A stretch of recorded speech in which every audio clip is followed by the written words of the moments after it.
Hello, नमस्कार। स्वागत है आपका ऑलमोस्ट सक्सेसफुल में। और आज हम लोग हैं रामनगर में, और रामनगर में हमारे साथ हैं आज कविता बिष्ट जी।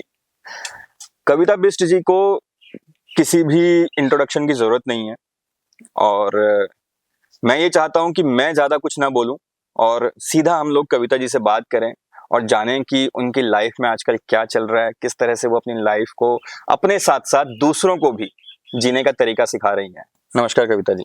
नमस्कार, धन्यवाद आपका ऑलमोस्ट सक्सेस का कि आप लोग मेरे यहाँ सेंटर में आए हैं। जहाँ पे आज हम ये बैठे हुए हैं, बहुत ही खूबसूरत जगह आपने बनाई हुई है। मतलब एकदम नेचर के बीचों बीच इतना बढ़िया ये मौसम हो रखा है, तो इसके बारे में आप कुछ बताइए हमें। इसके बारे में पहले तो मैं आपको ये बोलना चाहूंगी कि मुझे थैंक्स बोलने की जरूरत नहीं है, क्योंकि इसलिए कि थैंक यू मुझे बोलना चाहिए कि आप रामनगर आए हैं दिल्ली से ट्रेवल करके और ऑलमोस्ट के लिए इतना बेटर काम कर रहे हैं कि ऐसे ऐसे चेहरों को फ्रंट पे ला रहे हैं कि लोग जाने कि धरातल पे कैसे कैसे लोग काम करते हैं और किसी को एक हिम्मत मिले। दूसरा, यहाँ पे जो सेंटर जो मैं इतना खूबसूरत आपको लगा है, ये मैं एक्चुअल में मेरी बनाई क्या है, ये मिस्टर संदीप रावत जी की ही प्रॉपर्टी है, यूएसआर हिंदू समिति मैनेजर। तो मैं इसमें 5 साल से इसको रन कर रही हूँ, कविता वुमन सपोर्ट होम अपना सेंटर। तो उन्होंने मुझे फ्री ऑफ कॉस्ट ही अपनी प्रॉपर्टी दी है चलाने के लिए, तो मेरा दायित्व बनता है कि इस प्रॉपर्टी को मैं जब तक मैं रह रही हूँ तो अपना समझ के इसको डेवलप करूँ। और बाकी यहाँ पे 5 साल से ग्रामीण महिलाओं को, रूरल एरिया की जो महिलाएं आती हैं उनको फ्री ऑफ कॉस्ट सिलाई सेंटर, फ्री ऑफ कॉस्ट उनको पार्लर और फ्री ऑफ कॉस्ट उनके बच्चों को हम कंप्यूटर कोर्स करवाते हैं और उनको रोजगार से जोड़ते हैं। हमारी जो टीम जब यहाँ पे एंटर हुई थी, गेट से अंदर आते ही तो सबके मुंह से पहले निकला था वाव, कि मतलब क्या जगह है, क्या लोकेशन है। छोटी सी है लेकिन अपने आप में आपने बहुत बढ़िया तरीके से इसको मैनेज किया हुआ है। मैं जानना चाहता हूँ कि क्या क्या किस किस तरह का हम लोग यहाँ पे सपोर्ट दे रहे हैं लोगों को इस सेंटर से। यहाँ पे एक्चुअल में 2020, उससे पहले मैं हल्द्वानी में थी। 2015 से 2020 तक का मैंने रेंटेड पीजी चलाया और 20,000 रुपये मंथली रेंट पे मैंने बिल्डिंग ली थी आवासीय में, मतलब सिटी में ही। मेरा उस टाइम पे भी यही थीम था कि हल्द्वानी में जैसे पहाड़ से बच्चे कोचिंग करने आते हैं, तो जो भी आता है कोचिंग करने गरीब का ही बच्चा है पहाड़ का, अमीर का तो कोई होता नहीं है। तो वहाँ पे मोस्टली 7,000, 8,000, 6,000 की पीजी मिलती थी बच्चों को। तो मैंने रेंटेड पीजी हायर किया 20,000 रुपये। उसमें मैं बच्चे जब रखती थी तो उनको 3 टाइम का खाना, रहना, बेड, बिस्तर, अलमारी वगैरह सारी चीजें उनको दी जाती थी और 4,500 रुपये मात्र में उनको पीजी अवेलेबल करती थी मैं, कि गरीब बच्चा पढ़ने आ रहा है तो उसको जो वो एक्स्ट्रा चार्जेस कहीं कर रहा है तो उससे वो अपना कोचिंग का ही निकाल लेगा या कुछ भी। तो जब सडनली उस टाइम पे कोविड आया, कोविड में कॉलेजेस बंद हो गए, कोचिंग सेंटर बंद हो गए, तो उस टाइम पे मेरा रेंट देना बहुत भारी हो चुका था। फिर सडनली लास्ट में वो बंद ही करना पड़ा। लेकिन मेरे मकान मालिक अच्छे थे कि उन्होंने 1 मंथ का मुझे माफ भी किया किराया। उसके बाद फिर मैंने कहा इसमें मेरे को आगे कुछ विजन नहीं समझ में आता है, क्योंकि लॉकडाउन का कुछ उचित समय पता भी नहीं था। तो जब वो बंद कर दिया था उसके बाद जुलाई 18, 2020 को यहाँ पे कविता वुमन सपोर्ट होम में, ये रूरल ग्रामीण एरिया में आता है रामनगर में। तो जो यूएसआर हिंदू समिति के प्रबंधक हैं मिस्टर संदीप रावत जी, उनका दिव्यांग स्कूल से मैं 2017 से जुड़ी थी। तो उन्होंने बोला कि मेरी ये प्रॉपर्टी खाली है तो तुम यहाँ सेंटर चला लो। तो यहाँ पे हमने स्टार्ट किया था सेंटर। तो उन्होंने अपने स्कूल से मुझे उस टाइम पे स्टार्टिंग के लिए 5 मशीनें दी थी। अच्छा। हमने स्टार्ट किया था यहाँ से मास्क बनाने से। उस टाइम पे हमने महिलाओं से मास्क बनवाए और जो भी कोविड के टाइम। हाँ जी, हाँ जी, उनको पर बनाई दी। उसके बाद कई जगह हमारे मास्क फ्री ऑफ कॉस्ट हमने वितरण भी किए, कई लोगों ने हमसे खरीदे भी, जो भी था। फिर आगे राखी आ गई थी, राखियां बनाई हमने। उसके बाद दिवाली आई तो हमने दिवाली के मटेरियल तैयार करने शुरू करे, क्योंकि उस टाइम पे रोजगार की जरूरत थी सबको जी। तो बाद में फिर सिंगर कंपनी हमसे जुड़ी। जब मैंने मेरे 15 मशीनें डोनेशन में आई थी, प्रतिभा निथानी है कोई पौड़ी, तो बम्बई रहती है, प्रोफेसर है। तो उन्होंने 15 मशीनें सिंगर की मेरे को कुरियर करवाई थी डोनेशन में। तो सिंगर कंपनी को जब मेरे बारे में उन्होंने बताया था तो वो मेरे से जुड़ी तो उन्होंने अपना सिंगर सेंटर यहाँ पे खोला सिलाई का। तो ये महिलाओं को हम फ्री ऑफ कॉस्ट, खाली एकमात्र 100 रुपए registration fees, free of cost हम इनको सिलाई सिखाते हैं। अभी तक का 130 महिलाएं कंप्लीट हो चुकी हैं जिन्होंने सीखी हैं और आज वो अपने घर पे सिलाई करके अपना रोजगार कर रही हैं। और साथ में इनको फिर धीरे-धीरे जब सिलाई सीखते हैं तो उसके बाद हम इनको स्कूल बैग बनाना कपड़े के, और वैसे कपड़े के सब्जी बैग हो गया या कुशन या जो भी है हम इनको सिखाते हैं, सीख जाते हैं तो उसके बाद इनको हम पर बनाई के हिसाब से पैसा पे करते हैं। अच्छा। तो प्रेजेंट पे अभी मेरे पास अभी ये मेरा 5th बैच चल रहा है। 4th बैच मेरा कंप्लीट हो चुका है 130 महिलाओं का। 5th बैच में मेरे पास अभी 35 महिलाएं हैं और जिसमें मेरे 4 एम्प्लॉय हैं। मैं 4 एम्प्लॉय रखे हुए हैं। लोगों की थिंकिंग क्या है, मोस्टली हमारे पहाड़ के एरिया में, शहर में तो ब्लाइंड को सपोर्ट करते हैं, दिल्ली जैसी जगहों में, कि ब्लाइंड है तो वो एक जगह बैठा है तो उसको उस थाली में खाना वहीं देना है, वहीं उसको सब चीज प्रोवाइड होनी है। ये थिंकिंग लोगों की होती है, लेकिन ये नहीं पता कि ब्लाइंड आदमी को अगर थोड़ा सा सपोर्ट मिल जाए और उसका सबकॉन्शियस माइंड अगर तीव्र होने लगे तो बहुत कुछ कर सकता है। बिल्कुल। तो ये सेंटर जो है यहाँ पे मैं और एक हेमंत है, वो डिसेबल बच्चा है, व्हील चेयर में बैठा रहता है, कमर से नीचे पैरालाइज है। हम 2 डिसेबल रहते हैं। वो उसकी अभी एज 20 साल है। हम परमानेंट यहीं पे ही रहते हैं। हम खुद ही खाना बनाते हैं अपने लिए, खुद ही हम लोग सारा मेंटेनेंस करते हैं, गार्डन से लेके हर चीज। हम जब आए थे ना अंदर, और जब आप दूर से आ रहे थे, तो मैं एक बार के लिए तो मतलब ये यकीन कर पाना मुश्किल था कि आप देख नहीं पा रहे हैं। तो दूसरी चीज क्या है ना कि जितना आप आके जिस तरह से आपने ग्रीट किया सबको, जितने खुश मिजाजी से ग्रीट किया सबको कि आओ बैठो ये हो, वो अपने आप में एक अलग चीज थी। मतलब हम नॉर्मली भी किसी के वहां जाते हैं तो कई बार होता है ना माइंड में कि चलो आ गए, ठीक है बैठो, अब मैं थोड़ी देर में आता हूँ, वो भी नहीं था। मतलब वो एक होता है वेलकम, जो इतना अच्छा देखने को मिला, वो भी बहुत अच्छी चीज थी। तो कहीं ना ये लगता है कि जो आपने बोला ना गॉड गिफ्ट वाली चीज है, वो होती है। और मैं कहता हूँ कि वो सबको मिल जाए ना, कि आप लोगों से मिलो तो दिल खोल के मिलो, तो वो बहुत अच्छी चीज हो जाती है। वो राइट, बिल्कुल आपका कहना ठीक है। दरअसल में क्या होता है ना कि इंसान सोचता है कि इंसान के रिश्ते पैसे से बनते हैं। पैसा एक ऐसी चीज है कि आज आपके पास है, कल नहीं है। प्रैक्टिकली अगर आज मेरे पास पैसा होगा तो लाखों लोग मेरे पीछे, कोई भाई बन के घूमेगा, कोई बहन बन के, कोई दोस्त बन के, कोई कैसे, है ना। कल ऐसी कोई बात आती है कि मेरे पास पैसा नहीं रहा, आपके सारे रिश्ते खत्म। बिल्कुल। व्यवहार एक ऐसी चीज है कि आपके जो जबान है, आप अपना भी बनाएगी और पराया भी बनाएगी। आपका व्यवहार अच्छा है तो हर कोई आपके साथ जुड़ेगा, चाहे आप उनको कुछ नहीं दे सकते, उनको चाय नहीं पिला सकते, उनको एक गिलास पानी नहीं पिला सकते, लेकिन एक मीठे बोल से उनके साथ हंसमुख होके हेलो हाय कर देंगे ना, तो उनके लिए वही मिठास का काम करती है। बिल्कुल। तो मैं एक बार, क्योंकि जैसे हमारे दर्शक अभी हमारे साथ जुड़ रहे हैं, नए दर्शक हैं, तो मैं बस उनके लिए एक बार ये जानना चाहूंगा आपसे कि आप जो भी ट्रेजेडी उस टाइम पर हुई आपके साथ में, वो क्या हुआ, कैसे हुआ, थोड़ा सा अगर। वो 2008 की बात है। 2007 में मैं दिल्ली गई थी। जब मैं गांव में थी तो गांव में 10th की पढ़ाई मेरी छूट गई थी क्योंकि परिवार की कंडीशन थोड़ा सा पुअर फैमिली से थे। और 2007 में ही सर्जरी, मेरी 21 साल की बहन एक्सपायर हुई थी, दीदी मेरी मेरे से बड़ी, किडनी इन्फेक्शन से। तो फादर थोड़ा सा, परिवार में 6 जनों का परिवार था, मदर फादर और 4 भाई बहन, बड़ी दीदी और मैं, फिर छोटा भाई और छोटी बहन। फर्स्ट स्टेज थी कि किसी की डेथ हुई थी। और फिर होता ही है, माँ बाप भी होते हैं कि जवान बच्चा मरे, जिसको पाला पोसा 21 साल तक, और उसके बाद वो एक्सपायर हो जाए। शादी करी थी दीदी की, 1 साल भी नहीं हुआ था तो दीदी खत्म हो गई थी, उनको झटका लगा। उसके बाद फिर पापा की जॉब छूट गई। पापा उस टाइम पे रोडवेज में चालक थे, तो घर की कंडीशन थोड़ा सा खराब होने लगी। और फिर मैं नोएडा चली गई जॉब करने 2007 में। तो मैं नोएडा में Motherson Sumi system limited company में जॉब करती थी।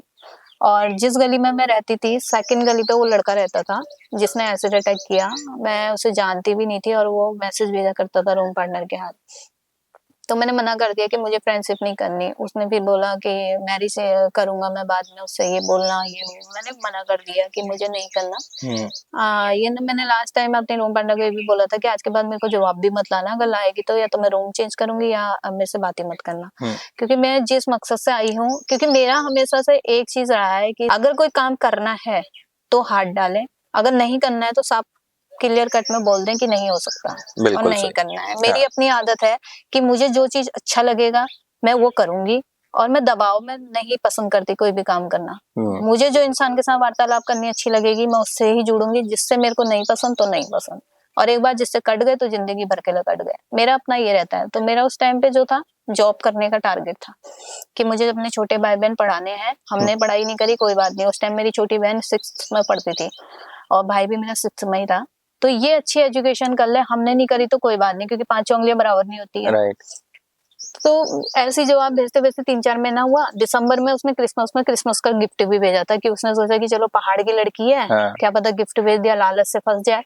लेकिन नहीं, क्योंकि हमने गांव में टीवी और ये न्यूज़पेपर वगैरह तो नहीं था। हाँ, इतना हमें पता था कि आदमी अगर किसी को मतलब वैसे ना हो तो फंसाने के लिए लालच देता है। तो मैंने गिफ्ट भी नहीं लिया, मैंने कहा जैसी ला रखी है वैसी वापस कर देना, ठीक हो गया। अब इसके पीछे भी समाज में 10 लोग क्या बातें बनाते हैं कि लड़की की गलती होगी, अरे लड़की क्या ये होगा, अरे या तो ऊपर वाला जानता है, हाँ। या जिसने किया वो जानता है, या जिसके साथ हुआ है वो जानता है। विभिन्न प्रकार की बातें संसार में होती रहेंगी, क्योंकि किसी का मुंह किसी ने नहीं पकड़ा। लेकिन मेरा हमेशा एक चीज कहना है, आज मैं हूँ, कल खुदा ना खास्ता आपकी बहन भी हो सकती है, आपकी बेटी हो सकती है। किसी के साथ रेप हो गया, किसी के साथ एसिड अटैक हो गया, तो इसका मतलब आपकी बहन या बेटी की गलती थी उसमें। और चलो 1% अगर मान भी लिया कि लोग कहते हैं कि अरे दोस्ती होगी ये होगा, चलो 1% मैंने मान लिया कि अगर दोस्ती भी थी तो उसको किसने हक दिया कि किसी के चेहरे को तेजाब से जला दे? बिल्कुल सही बात है। किसी की आंखें छीन ले, किसी की आंखें छीन के उसकी जिंदगी को अंधकार कर दे, उसको किसने राइट दिया? तो इंसान को मतलब इस तरीके की प्रताड़ने वाले शब्द को नहीं करना चाहिए, क्योंकि ऑलरेडी एक बंदा तो प्रताड़ना कर चुका है। एक तो एसिड डाल के उसको जलाकर उसको वो कर चुका है कि उसका खत्म हो जाएगी, मेरी नहीं। उसने लास्ट टाइम बोला भी था उस लड़की को, जनवरी में बोला था कि जब उसने बोला कि मैं मैसेज नहीं ले आऊंगी, उसने साफ मना कर रखा है, या मैं रूम चेंज कर दूंगी, या मैं आज के बाद मैसेज मत लाना है। तो उसको बोला था कि उसको ये बोल देना तुझे अपनी खूबसूरती और चेहरे का घमंड है, तू मुझसे शादी नहीं करेगी तो लाइफ में कोई लड़का तुझसे शादी नहीं करेगा, तेरी शक्ल ऐसी बना दूंगा। लेकिन उसको क्या पता, उसको पता हो या ना पता हो वो परमात्मा जाने। उस लड़की ने नहीं बताया था मुझे कि उसने ऐसा बोला है, ऐसा बोला है करके नहीं बताया था। तो 2 फरवरी 2008 की बात है, जब मैं सुबह मॉर्निंग में, सैटरडे का दिन था, मुझे आज भी याद है, और उस दिन मेरा लास्ट मॉर्निंग का शिफ्ट था और नेक्स्ट मंडे से मेरा इवनिंग का शिफ्ट था। सुबह में जब जा रही थी कंपनी को, बस स्टॉप पे खड़ी थी 5:15 बजे। बस स्टॉप पे जब थी तो 2 जने बाइक से आए, दोनों ने हेलमेट पहने हुए थे और सॉल से कवर थे। एकदम बगल से बाइक गुजरती है और बाइक रुकती भी नहीं है, एकदम गुजरती है और चेहरे पे एकदम मग्गे से एसिड फेंक के लेफ्ट साइड से भाग जाती है बाइक। 5 मिनट तक तो कुछ पता नहीं चला कि हुआ क्या, क्योंकि लेफ्ट साइड से डाला था तो लेफ्ट कान भी मेरा डैमेज है, कान नहीं है। तो उसके बाद जब 5 मिनट के बाद मुझे एकदम जलन होने लगी, पूरा चेहरे का मांस, जैसे हम प्लास्टिक पे आग लगाते हैं ना, टप टप टप टप टपकता है, तो पूरे चेहरे का मांस मेरा ऐसे करके टपकने लगा। मैं ऐसे हाथ लगाया, चिल्लाने लगी बचाओ बचाओ बचाओ, ऐसे हाथ लगाया था। मेरी जैकेट थी, लेदर जैकेट थी, और वो था पूरा ऐसे टपकते हुए, मेरी जैकेट भी जली, जैकेट के अंदर को जो गया ये मेरा पूरा हाथ भी जला, यहाँ भी जला। तो उस टाइम पे मैं जमीन पे लोटपोट होने लग गई कि बचाओ बचाओ, स्वेलिंग से एकदम 4 गुना मुंह पूरा फूल चुका था। आंखें खोलने की कोशिश करूं, खुले ना, नाक से सांस लूं तो नाक के रास्ते एसिड, मुंह से चिल्लाऊं तो मुंह से एसिड, लीवर में भी एसिड गया था उस टाइम। जब 5:15 बजे का डला हुआ, 6:30 बजे, तब तक ऐसा नहीं है कि कोई गया नहीं था, पब्लिक प्लेस था, कई गाड़ियां गई, कई कार गई, कई बाइकें गई, कई पैदल। तो 10 लोगों की बातें कान में जा रही थी, देख किसी को नहीं पा रही थी। अरे छोड़ो छोड़ो, हमें ड्यूटी को देर हो रही है, अरे ये तो क्या कहते हैं केस हो गया, केस हो गया। ये नहीं बोला कि एसिड अटैक हो गया, अरे कुछ केस हो गया, कुछ कांड हो गया, अरे कौन फंसेगा, हम देर हो जाएगी, हम कंपनी में हमारी छुट्टी हो जाएगी, क्योंकि चले गए, ठीक हो गया। 6:30 बजे एक अंकल थे, वो शायद पिथौरागढ़ के थे, वो कहीं कंपनी में गार्ड की ड्यूटी करते थे। हम कभी कभी साथ ही जाते थे, ऐसे चलते चलते हमारी ऐसी जान पहचान लग गई थी कि मैं वहां की हूँ, अंकल वहां के करके। तो उस दिन वो पीछे थे, कभी वो आगे हो जाते थे, कभी मैं। तो उस दिन शायद भगवान ने मेरे लिए, परमात्मा के चक्कर में भगवान ने कहा होगा कि ये बचाएंगे तुम्हें इन मौके पे, इसलिए पीछे होंगे। थैंक यू करती हूँ मैं भगवान का हर पल पल का, कि उस टाइम पे जिन लोगों ने मेरा सपोर्ट किया वो मेरे लिए एक भगवान का मोहरा बन के आए। अंकल ने देखा, उन्होंने भी नहीं पहचाना था, उन्होंने मेरा बैग पहचाना जो नीचे गिरा हुआ था, हैंड पर्स, और उन्होंने मेरा ऊपर का वो पहचाना यूनिफॉर्म। तो उन्होंने बोला बेटा क्या हुआ क्या हुआ? मैंने कहा अंकल पता नहीं, मुझे चेहरे में जलन हो रही है और मुझे किसी ने पानी फेंक दिया और बहुत ही जलन हो रही है और मेरे को हॉस्पिटल ले जा दो। तो उन्होंने बोला बेटा किसी ने पानी नहीं, किसी ने तेजाब डाल दिया। तेजाब डाल दिया बोला तो मेरे तो बिल्कुल ही होश और दुगने बिल्कुल खराब होने लगे। मैंने कहा तेजाब डाल दिया, मैंने कहा किसने? उन्होंने बोला बेटा ये तो काफी डैमेज हो चुका है, वो तू रहती कहाँ है? मैंने बताया उनको वहां, तो उन्होंने गुस्सा करा, मेरे मकान मालिक के पास ले गए। उसके बाद उन्होंने बताया ऐसा हो गया, तो उन्होंने बोला कि वो अंकल पंजाब में मैनेजर थे। उसके बाद वो मुझे वहां से ले गए नोएडा के ऑलमोस्ट सारे हॉस्पिटल उन्होंने घुमा दिए। किसी भी हॉस्पिटल में मुझे 2:30 बजे दोपहर तक कहीं भी एडमिट नहीं करा। हॉस्पिटल में ले गए तो बोलते हैं ये तो एफआईआर का मामला होगा, एसिड अटैक है, एफआईआर करो। एफआईआर करने जाओ तो बोलते हैं पेरेंट्स लेके आओ। तो ऐसे घुमाते रहे 2:30 बज गया दोपहर का। कम से कम 15-16 हॉस्पिटल। इतना मुझे पता है कि मैं जहां भी जाऊं डॉक्टर को एक ही बात बोलूं, या तो बेहोश कर दो या कुछ ऐसी चीज लगा दो जिससे मुझे जलन ना हो, मुझसे नहीं सहा जा रहा। 97% जो बंदा जल चुका होगा तो वो क्या तड़प जी रहा होगा उस टाइम पे, फरवरी का टाइम। उसके बाद जब 2 बजे की शिफ्ट में मैं कंपनी में नहीं पहुंची तो कंपनी वालों का मकान मालिक के पास फोन आता है कि वो तो आंटी के थ्रू उनको पता चलता है कि आज सुबह वो ड्यूटी को निकली थी तो ऐसा ऐसा ट्रेजी हो गई है, एसिड अटैक हो गया है और वो कंपनी के लिए निकली ही थी करके। तो उन्होंने एम्बुलेंस भेजी कंपनी वालों, वहां से फिर मुझे सफदरजंग ले जाया गया। नोएडा से सफदरजंग की डिस्टेंस बहुत दूर है, सब जानते हैं जी। सफदरजंग में जब मुझे ले जाया गया तो वहां पहुंचने के बाद 3:30 बजे मुझे 2 फरवरी को 3:30 बजे मुझे आईसीयू के अंदर डाला। शायद अगर 5:15 बजे का डला हुआ ऐसे एसिड अटैक था तो उसी टाइम जितने राहगीर थे कोई भी एक जना हाथ उठाकर ले जाता हॉस्पिटल तो शायद आइज बच जाती, शायद चेहरा बढ़ जाता। बस बेहोश हो गई थी तो फिर मुझे 8 तारीख हल्का सा होश आया, फरवरी 8 तारीख को। और 2 के बाद सीधे 8 को होश आया, क्योंकि 97% बहुत डैमेज होता है। पता नहीं भगवान ने कैसे बचा दिया। उसके बाद 97 या 99% बताया था डॉक्टर ने, ऐसी आई थिंक, मेरे को याद नहीं है। तो मैं डॉक्टर ने बोला कि बेड नंबर 12 आईसीयू के पेशेंट को होश आया है, गार्जियन मिलने आ सकते हैं। तो पापा आए तो पापा राइट हैंड पे खड़े थे, मैं लेफ्ट हैंड पे देख रही हूँ। मैं कह रही हूँ पापा ने कहा क्या हुआ बेटा? मैंने कहा पता नहीं पापा, मैं ड्यूटी को गई और ऐसे पता नहीं किसी ने क्या करा, मेरे को नहीं समझ में आ रहा, लोग तो कह रहे हैं तेजाब डाला है। मैंने कहा पापा ने कहा मैं इधर, मैंने कहा पापा मुझे कुछ दिख नहीं रहा है। पापा रोने लग गए, क्योंकि मेरे पापा सॉफ्ट दिल थे, सॉफ्ट हार्टेड थे, तो बाद में एकदम वो रोने लग गए। मैं लेफ्ट देख रही हूँ, पापा राइट खड़े। पापा रो गए तो नर्स ने बोला आप बाहर जाइए, पेशेंट को अभी थोड़ा सा प्रॉपरली वो नहीं है करके। तो फिर पापा ने मम्मी को बताया, मम्मी भेजा। मम्मी को भी मैंने वही बोला कि मम्मी मुझे कुछ दिख नहीं रहा है, तो वो भी फिर उन्होंने मना कर दिया कि पेशेंट को कोई नहीं मिलेगा जब तक प्रॉपर होश नहीं आता है। तो बाद में फिर मैं बेहोश हो गई तो मेरे बाल काट के बिल्कुल लड़कों की तरह कर दिए थे कि चेहरे पे चिपक रहे हैं करके। वैसे भी कि मेरे बाल काट दिए, क्योंकि मेरे बाल बहुत लंबे थे, मुझे बालों से इतना लगाव था कि अपनी आंखें खोने का उतना गम नहीं हो रहा था। फिर मुझे डायरेक्ट आता है 7 मार्च की रात को होश। 8 मार्च को महिला दिवस था, पहले हमें ये भी नहीं पता था कि महिला दिवस होता है, वो तो अब पता चल रहा है। जैसे ही 2 महीने बाद मुझे आईसीयू के वार्ड में लाया जाता है, तो वार्ड में फिर वही अगल बगल, अरे हाय, कोई बोलता है अरे बच्ची के साथ, अरे लड़की की गलती हो गई, अरे फिर से डिप्रेशन वाली स्थिति पैदा। मैंने कहा भगवान इससे अच्छा मौत क्यों नहीं आ रही है?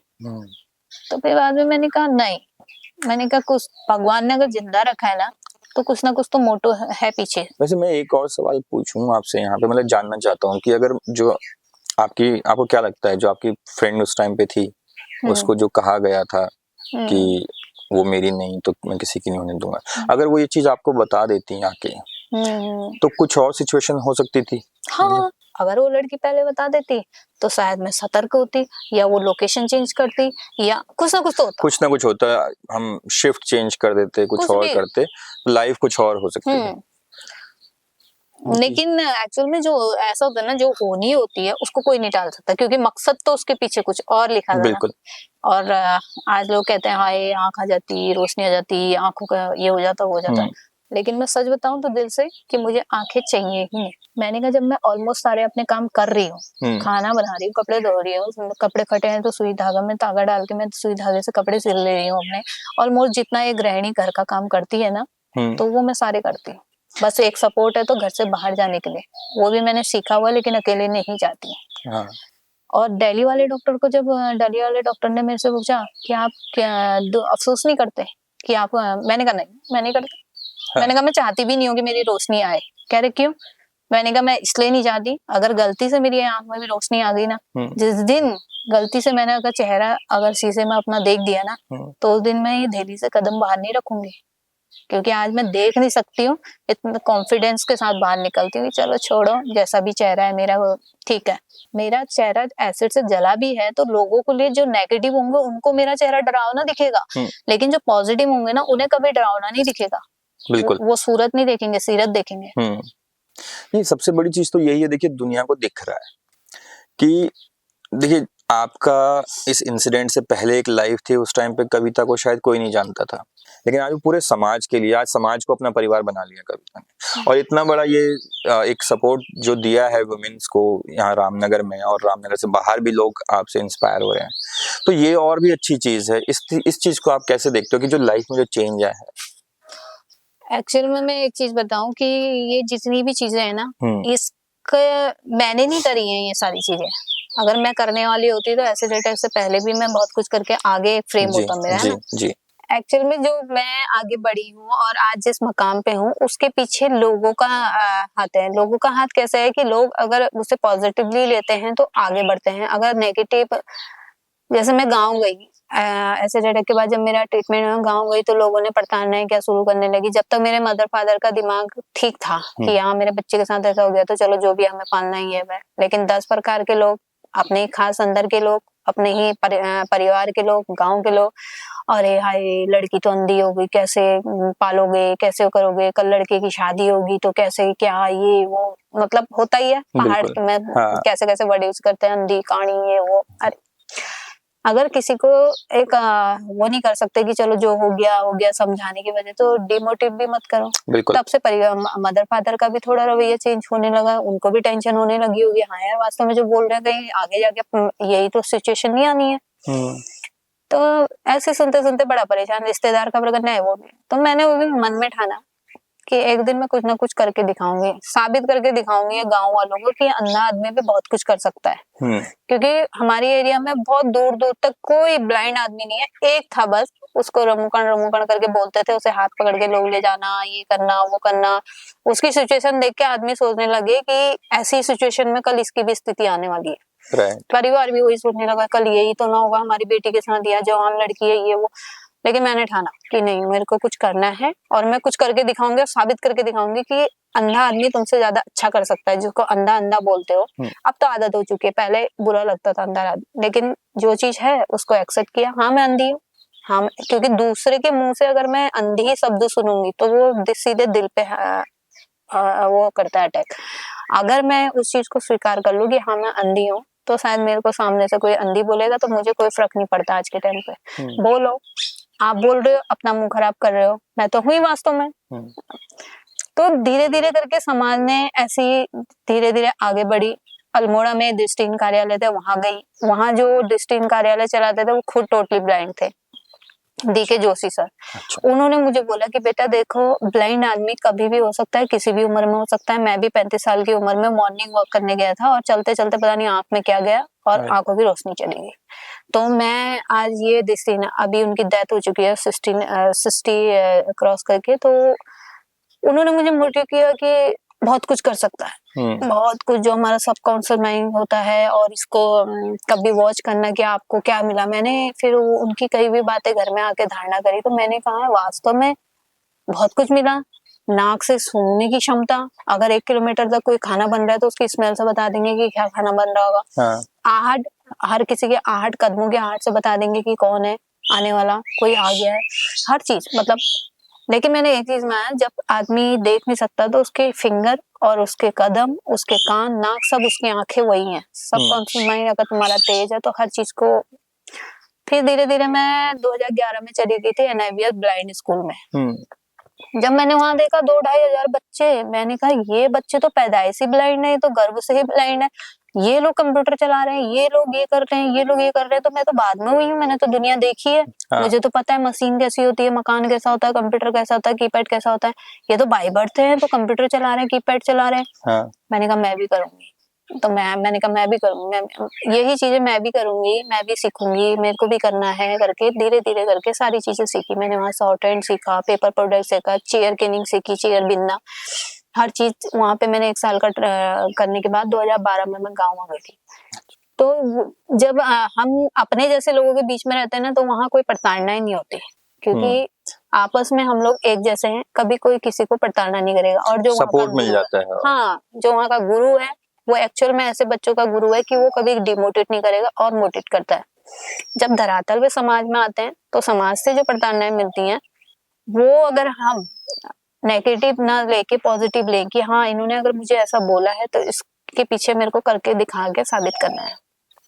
तो जैसे लोगों ने मुझे बोला कुछ नहीं कर सकती, मैंने एक्सेप्ट किया चैलेंज। मैंने कहा मैं बहुत कुछ कर सकती हूँ, करके दिखाया। अरे बैठ के खिलाओगे लड़की को खाना? चूल्हे में भी रोटी बनाती हूँ, गैस में भी बनाती हूँ, बिना चिमटे के बनाती हूँ।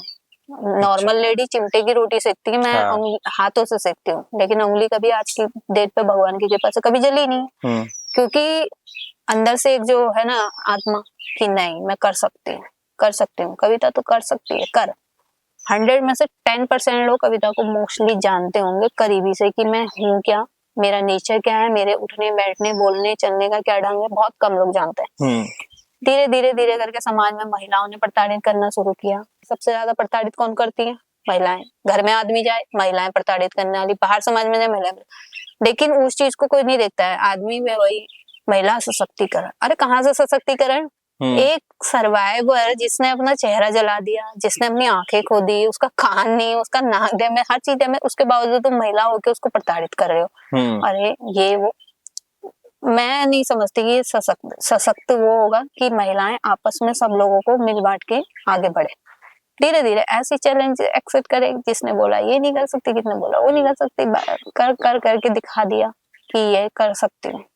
लेकिन मैं इसलिए कहती हूँ कि एक कहता है ना कि मधुमक्खी के छत्ते में हाथ डालना और मधुमक्खी का भिनभिनाना। तो इसलिए अगर मुझे कोई हाथ डालता है कि ये नहीं कर सकती, तो मैं वो साबित करके दिखाती हूँ, मैं करती हूँ। बस एक शर्त पे, अंडरस्टैंडिंग मैच होनी चाहिए सामने वाले की। मेरे साथ अंडरस्टैंडिंग मैच हो रही है कि हाँ मेरे और सामने वाले के सोचने के विचार, थिंकिंग, सारी चीजें एक है, तो बहुत कुछ कर सकती हूँ। लेकिन मुझे लगा कि नहीं, ये इंसान मेरे लायक नहीं है और ये इनके साथ मेरी अंडरस्टैंडिंग मैच भी नहीं कर सकती, मैं दबाव में काम नहीं कर सकती, तो मैं क्लियर कट बोल दूंगी मुझसे नहीं हो सकता, मैं नहीं कर सकती। स्वतंत्र काम करना सीखा है और स्वतंत्र बी पॉजिटिव रही हूँ, तब आज इस मकाम तक पहुंची हूँ।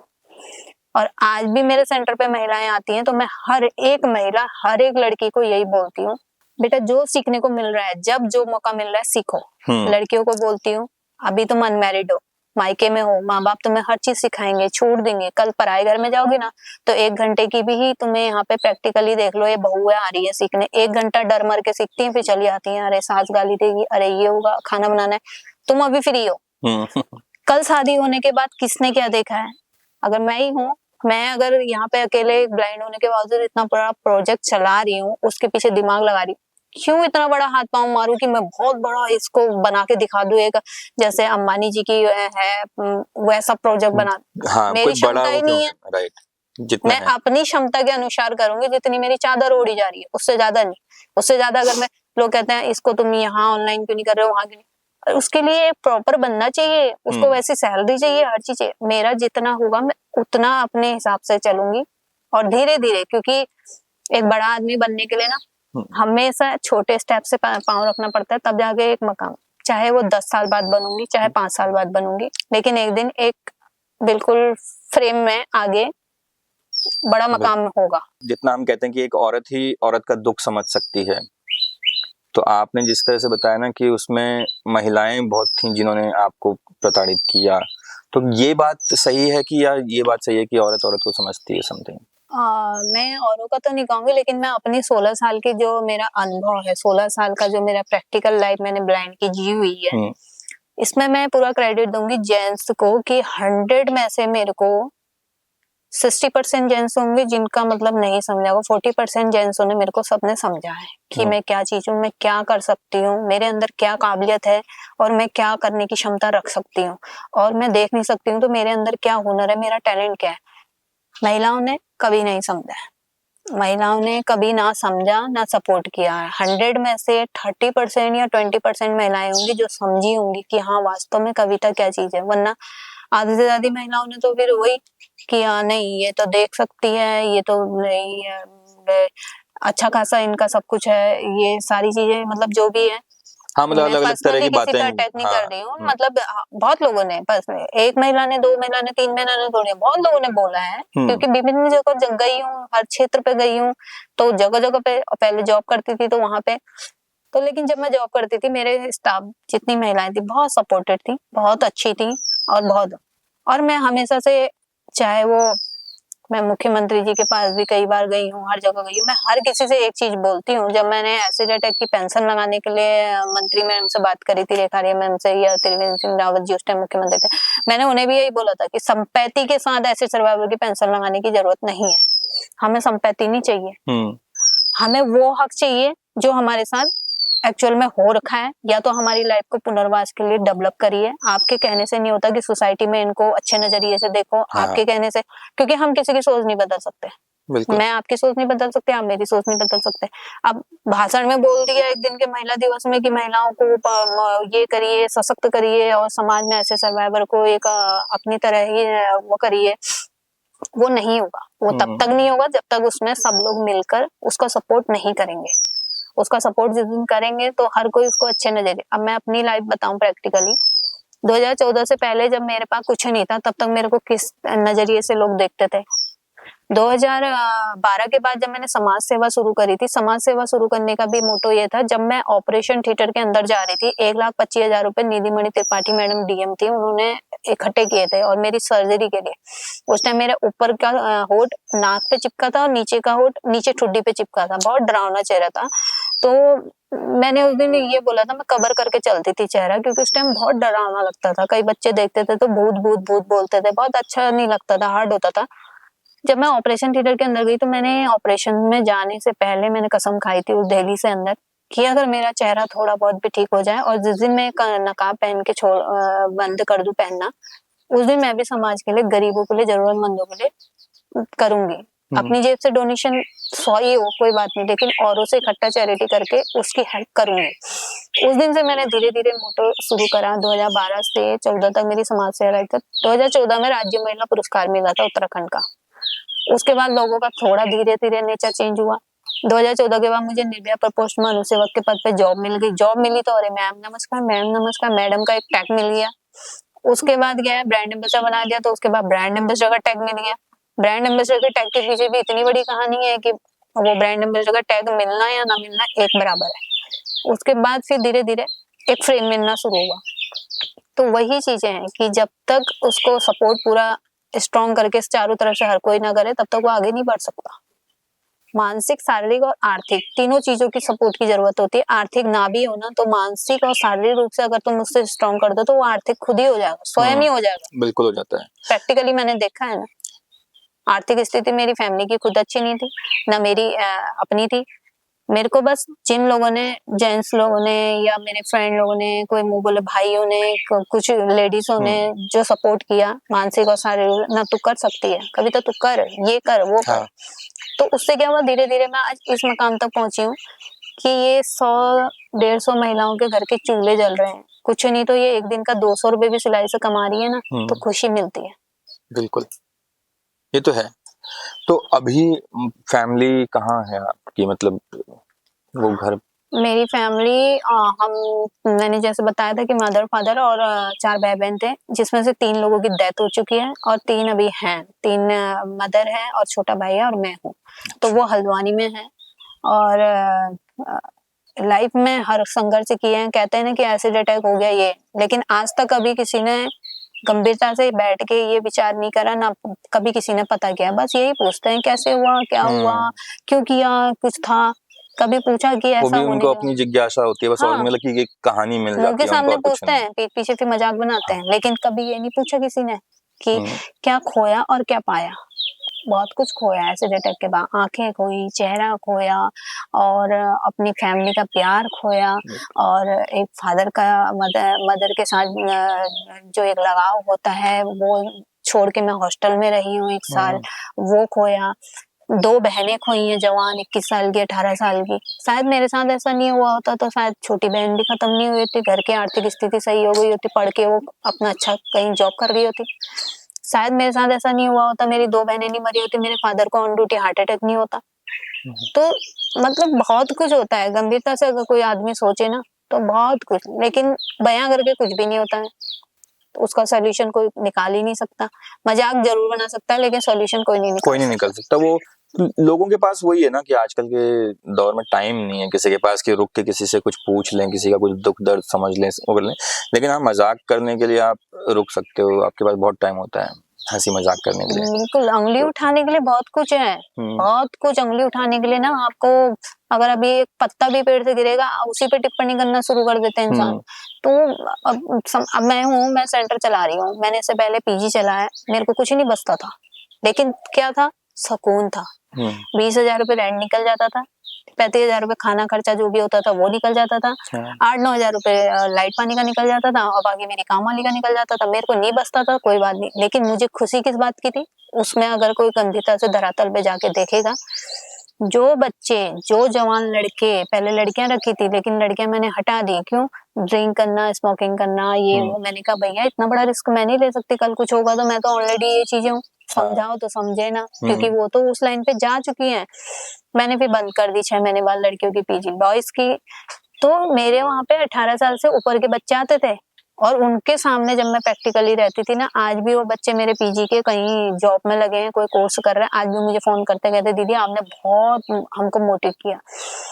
तो मैं जब उनके लिए खाना बनाती थी और उनको खिलाना, ये वो देखते थे कि एक लड़की की लाइफ जब कोई खराब हो जाती है ना तो वो कैसे संघर्ष कर रही है। अगर मैं संघर्ष नहीं कर रहा होता तो शायद मैं एक कोने में पड़ी होती। मैं उनको हमेशा ये बोलती थी, बेटा लाइफ में देखो दोस्त बनाओगे, ये तो प्रैक्टिकली बनना है कि आज के टाइम पे हर किसी का गर्लफ्रेंड बॉयफ्रेंड सिस्टम है, लेकिन कभी अगर किसी लड़की ने तुमको हर्ट कर दिया या उसकी क्या मजबूरी है क्या नहीं है नहीं जानते कोई, अगर तुम्हें छोड़ दे या तुम्हारी अंडरस्टैंडिंग में ना, तो उसकी लाइफ बर्बाद मत करना कभी। उसकी लाइफ बर्बाद करोगे ना, तुम्हारी दीदी जैसा ही हाल होगा उसका। चलो मैं तो स्ट्रांग हूँ, हर कोई तो कविता नहीं होगी, बिल्कुल नहीं, हर कोई कविता नहीं होगी, हर कोई अंकित उसका निर्भया दामिनी हत्याकांड के पेरेंट्स नहीं होंगे कि इंसाफ के लिए लड़ते रहो लास्ट में इंसाफ मिल रहा है।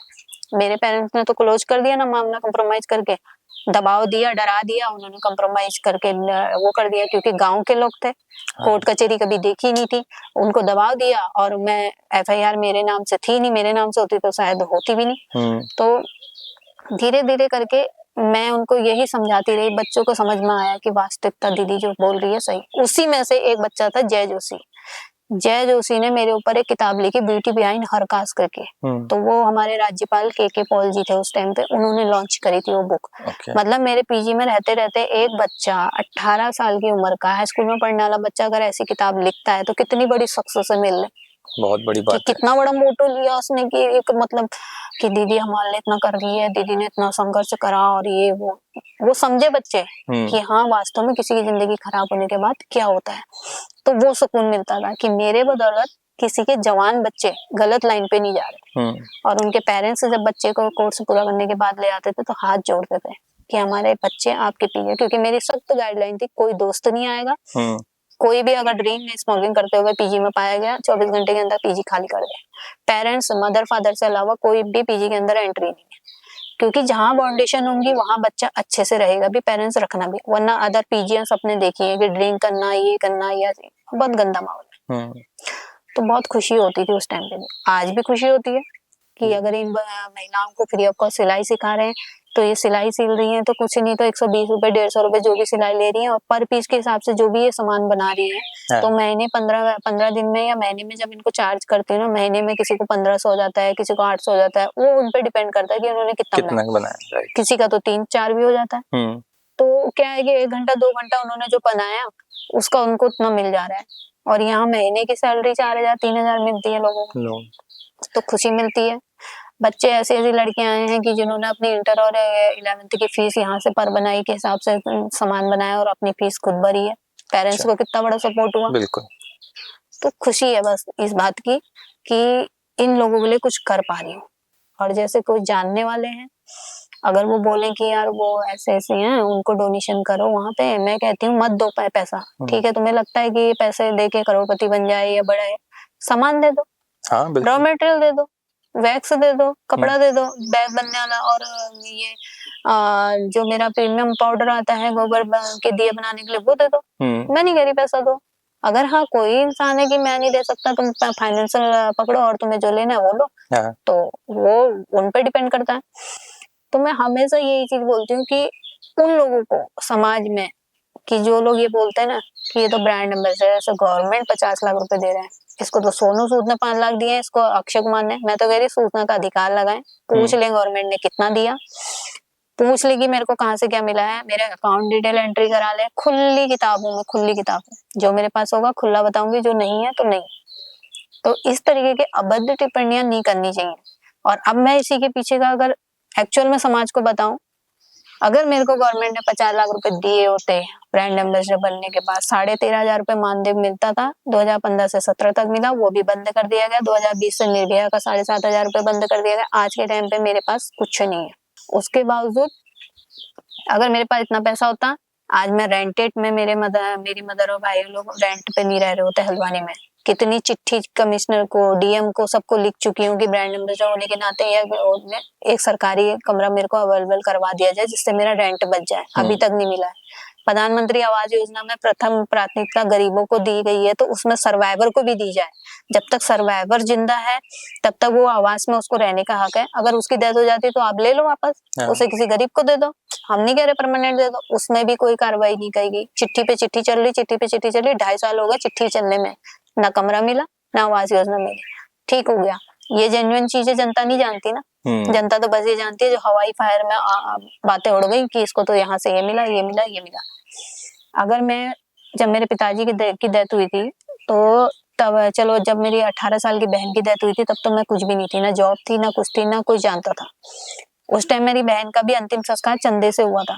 18 साल की बहन जब खत्म हुई थी, 31 दिसंबर को खत्म हुई है, और 1 जनवरी को 2013 को उसका अंतिम संस्कार हुआ है। और जब मेरे फादर एक्सपायर हुए थे तब तो मैं ब्रांड एम्बेसडर ही थी, 2016 में। वहीं पर ही इंदिरा एड्रेस मैम रहती हैं, उसी के पीछे कॉलोनी में मैं रहती हूँ, वो मैम तक का मेरे घर पे नहीं आई पूछने के लिए। यहाँ तक कि कोरोना काल में राशन बटा तो मुंह पे बोल गए कि ये तो उस पार्टी के हैं, वो लोग आके इसको राशन देंगे। मतलब एक सर्वाइवर के साथ कितनी बड़ी पॉलिटिक्स है तुम्हारी। फादर मेरे ऑन ड्यूटी एक्सपायर हुए हैं, नैनीताल को गाड़ी लेके जा रहे थे, रोडवेज में चालक थे, 45-40 सवारियां थी, उनको जैसे अटैक पड़ा, उन्होंने गाड़ी साइड में खड़ी करी, स्ट्रिंग पे सर रखा, वहीं उनकी डेथ हो गई हार्ट अटैक से। अपने पिताजी का तक अंतिम संस्कार मैंने चंदे से किया है। अगर ब्रांड एम्बेसडर होने का इतना बड़ा टैग दिया ना, टैग देने के बावजूद पैसा कुछ भी नहीं दिया है। जान लें, एंट्री कर लें, जब तक थी तब तक कर लें, लेकिन अभद्र ऐसी टिप्पणियां ना बनाएं कि इसको यहाँ से इतना मिलता है, इसको इतना देते हैं, इतना देते हैं। इतना मिल रहा होता तो शायद आज मेरी ऐश की जिंदगी होती।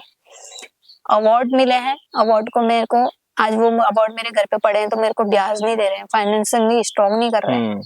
वो एक काबिलियत है, ठीक है, किया है, जहां भी मिलता है हर कोई बोलता है अवार्ड मिला, आपको कैसा लग रहा है। मैं हमेशा ये बोलती हूँ ये अवार्ड उन लोगों को डेडिकेट है जिन लोगों ने मुझे आगे बढ़ने में मदद सपोर्ट किया। सबसे बड़ा थैंक यू मैं उनको करती हूँ जिन्होंने हमेशा नेगेटिव कमेंट किया, और आगे भी उन्हीं को करूंगी, क्योंकि अगर उन्होंने नेगेटिव कमेंट नहीं करी होती तो शायद मैंने एक कदम, एक स्टेप आगे नहीं बढ़ाया होता। लेकिन ये भी है ना कि नेगेटिव को आपने जितना पॉजिटिवली लिया है हर कोई नहीं ले पाता, और फिर उसको एकदम पॉजिटिव एटीट्यूड में लेकर उसको और एक बदलाव लेकर आना, और सबके मतलब आप एक ये कह लो कि आपने एक जवाब दे दिया उन सबको, तो ये भी बहुत बड़ी बात है। ये हर किसी के बस का नहीं होता है कि हर किसी का नहीं होता है, क्योंकि हर किसी के हार्मोन्स अलग अलग है, हर किसी की सोच अलग है, हर किसी का उठना अलग है, हर किसी का बोलना अलग है। लेकिन जब इंसान अगर सोचने लगे ना कि मैं एक आत्मा हूँ, मेरे अंदर परमात्मा का एक अंश है, मैं बहुत कुछ कर सकता हूँ। अब जैसे मिस्टर संदीप रावत जी है यूएसआर हिंदू समिति के, वो माने या ना माने, उनको मैंने 4-5 पहले, जब मेरे को इंट्यूशन हुआ था 4-5 साल पहले, उनको बोला कि ऐसे ऐसी घटनाएं घटित होंगी, ऐसा हो रहा है, ऐसा होगा, इसका आगे जाके रिजल्ट ये होने वाला है, और वास्तव में वो चीजें हकीकत हुई है। लेकिन उन चीजों में कई लोगों ने मेरे को गलत टिप्पणियां करनी शुरू कर दी, और हमेशा अवार्ड में सेकंड प्राथमिकता उन लोगों की रहती है जिन्होंने मुझे पॉजिटिव सपोर्ट किया है, आर्थिक रूप से, मानसिक रूप से और शारीरिक रूप से। बहुत बड़ी बात है कि अपना काम छोड़ के अपना हर चीज, जैसे मेरे मेरे फ्रेंड हैं हाई कोर्ट के एडवोकेट मनीष लोनी, अपना सारा काम छोड़ के वो 2 दिन उनकी छुट्टी का होता है तो वो 2 दिन मेरे पे समर्पण कर देते हैं। मार्केट जाना है, सामान लाना है, ये करना है, वो करना है, जो भी है। बहुत बड़ी चीज है वो, वरना कौन कर रहा है? कौन? कोई नहीं करता। अब माना इतनी बड़ी प्रॉपर्टी दी है मिस्टर संजय रावत जी ने, अगर यही प्रॉपर्टी किसी और की होती तो वो रेंट पे होती। नहीं तो कुछ ना कुछ वो इसका चार्ज करते या हाँ। किसी भी तरह से एक उसका वो ले लेते। तो इतनी बड़ी प्रॉपर्टी उन्होंने मेरे को फ्री में ही चलाने के लिए दी है, तो महिलाओं का भला हो रहा है उसमें, उनका भी उतना ही हक है, बिल्कुल पूरा उतना ही भागीदार है। थैंक यू है उनकी फैमिली को, वरना फैमिली कहाँ देने देती है अपनी प्रॉपर्टी किसी को। राइट। फैमिली को थैंक यू है, उनका थैंक यू है कि इतना, मतलब मेरे को 5 साल यहाँ पे हूँ, 5 साल से मेरे को प्रॉपर्टी, आगे मुझे नहीं पता कि कितने टाइम तक रहेगी, क्या रहेगी, लेकिन एक रास्ता बंद होता तो दूसरा खुलता है। मैं हमेशा यही सोच के चलती हूँ। मैं ही हूँ जैसे 2 साल डिप्रेशन में घर के अंदर ऐसी रही कि मुझे घर से बाहर निकलना ही नहीं है। इतना डर बैठ गया कि चैनल में ताला मार के मेरे घर वाले जाते थे और फिर मैं अपने कमरे में कुंडा मारती थी, मेरे बेड के नीचे मेरा कुत्ता रहता था, ऊपर से मैं सोती थी। इतना डर हो बैठ गया था, अपने पापा की आवाज सुनूं तो डर जाऊं, भाई की आवाज सुनूं तो डर जाऊं। इतना, मतलब किस सिचुएशन से मैं बाहर निकली होंगी वो आज पीछे जाके जब मैं बैग में सोचती हूँ ना, मैं कहती छोड़ो, जो पुराने दिन गए गए। और मैं हमेशा से भगवान को ना मैंने ये कई बार कई इंटरव्यू में भी बोला है, प्रैक्टिकली भी कोई आता है तो कहते हैं आप इतने पॉजिटिव कैसे हो, ये बताओ आप। मैं कहती हूँ पॉजिटिव नहीं, मैं हमेशा भगवान को बोलती हूँ जब मैं पूजा करती हूँ सुबह, तो वो बोलते हैं तुम पूजा करते हो, तुम दिया कैसे जलाते हो? मैंने कहा यार मैं क्या बताऊँ तुमको। मैंने कहा ये सब इंट्यूशन है।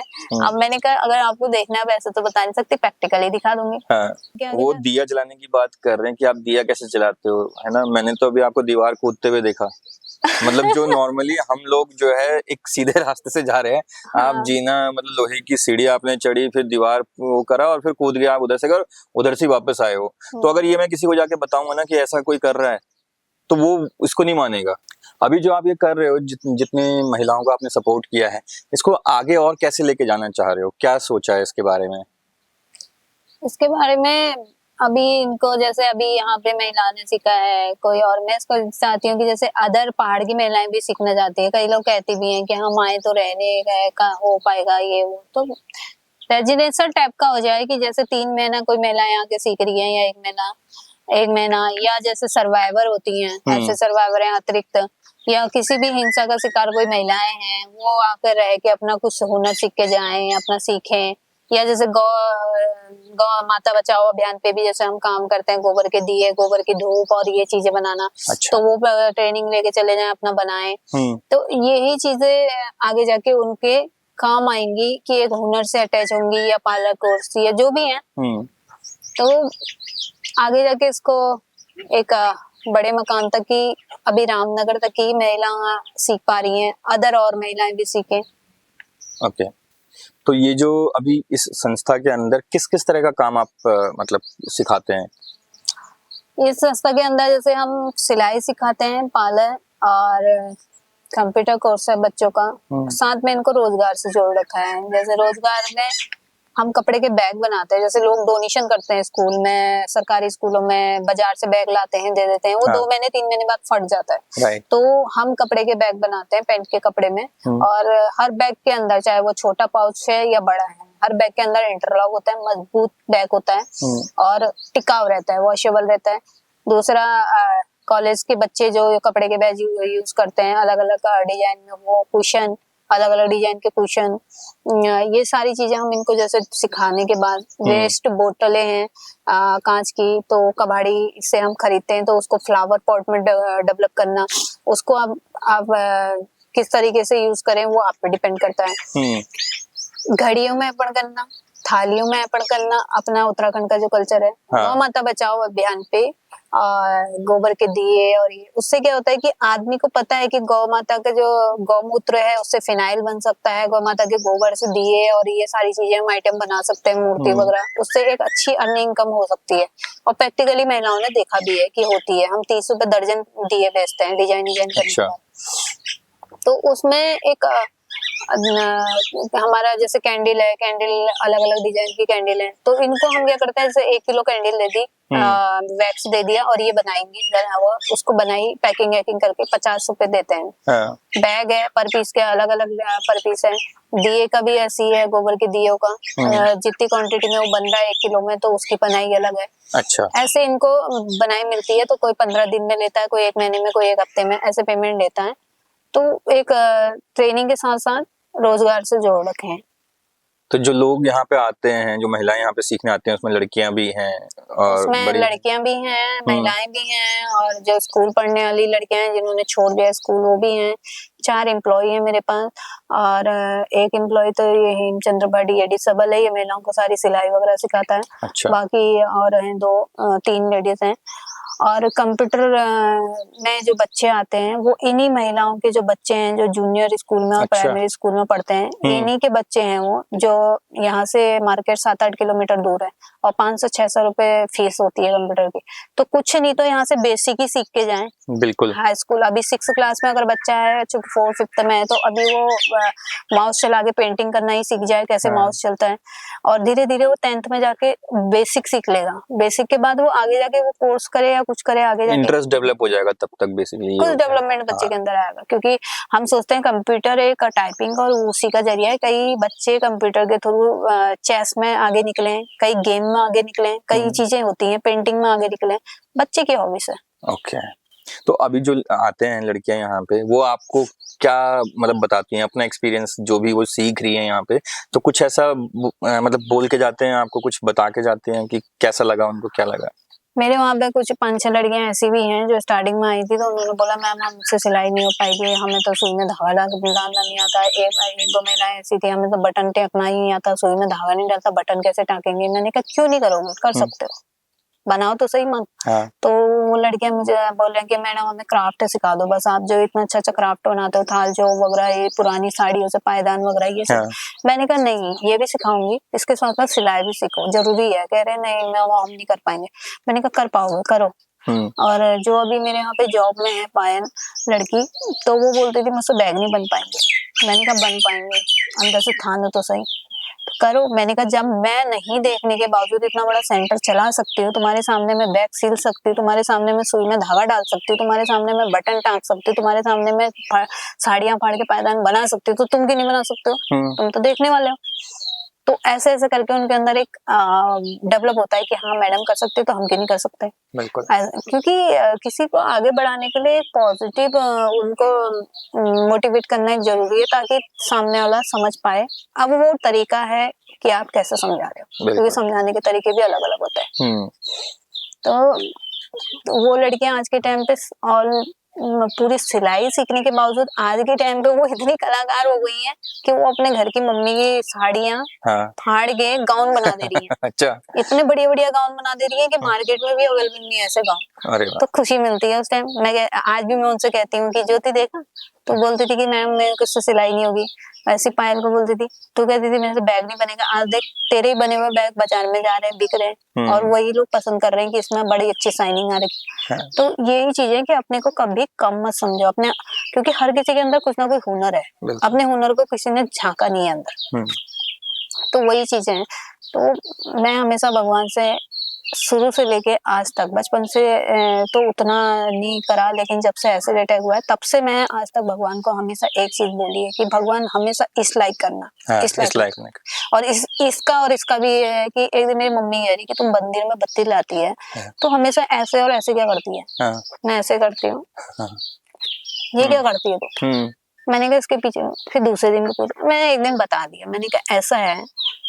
मैंने कहा ऐसे और ऐसे का मतलब यह है कि भगवान हमेशा इस लाइक करना, इस लाइक मुझे कभी मत करना। जिस दिन इस लाइक आ जाए ना, उस दिन तू मृत्यु दे दे, वो ज्यादा मुझे गनीमत है। क्योंकि मेरी जैसी सिचुएशन के ब्लाइंड आदमी रेलवे में या तीर्थ स्थानों में या सड़कों के किनारे कटोरा लेके भीख मांग रहे हैं, उस लाइक मेरी सिचुएशन परमात्मा ने नहीं कर रखी। जितना कर रखी भगवान ने ये इस लाइक सिचुएशन कर रखी, चाहे वो कम कर रखी, ज्यादा नहीं कर रखी है, लेकिन इस लाइक करिए, इस लाइक नहीं करिए। और परमात्मा करेगी कभी इस लाइक मेरी सिचुएशन आएगा।